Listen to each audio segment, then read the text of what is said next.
دەزگای مرۆی مام هاوکاری پێشکەشی سێ خێزانی سنووری ئیدارەی ڕاپەڕین دەکات کە هەر یەکێکیان بە هۆکارێک هەژاری و نەداری بووە بە بەشێک لە قەدەریان. ئەوان جیرۆدەی سەختی ژیانن، نەبوونی سایە و سێبەرێک، بێکاری، تەواو هیلاک و ماندووی کردوون. دیارە وەک دەستگای مرۆیی مامۆک و کاری لە پێشینەی هاوکاریکردنی خەڵکی هەرێمی کوردستان بەبێ جیاوازی لەم ڕۆدا دوو خانەوادەی هەژار لە شاری ڕانیە و یەکێکش لە حاجیاوە پێویستیان بە هاوکاری مرۆیی هەبوو.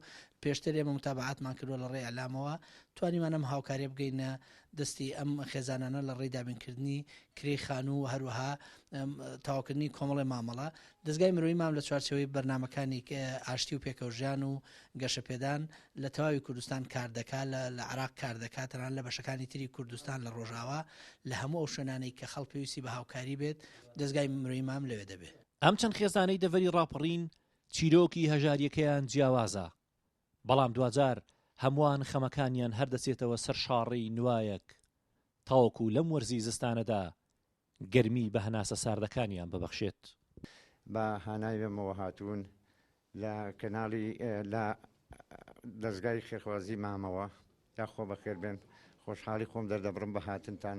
خۆشحاڵم ئەگەر چاوەڕێ ئەوەی نەگەر هەویە و شتیوا بۆ منداڵانەگە هیچ شتێکیان نێو ئێوە ئامادەی خۆتان دەربڕیوە بۆیان دەرێنن هەویە و شتیوا سوکنەشیان بۆ ئەو مەسەوەکو خانوەکەشیان بۆ دابین بکەن بۆ کرێی ساڵێکیان بۆ دەدەن. من تەنانەت شتێکی کە دەم هەیە بۆ ئەو منداڵان هەوێ دەرسێ سوکنێکیشمان هەبێ بۆ منداڵانە. زۆر سوپاسی دەستگای مرۆیی مام و کاک شێخ لاوور دەکەین کە بۆ سەرفکردنی کرێی خانووەکەمان بۆ 6 مانگی ئەوەل.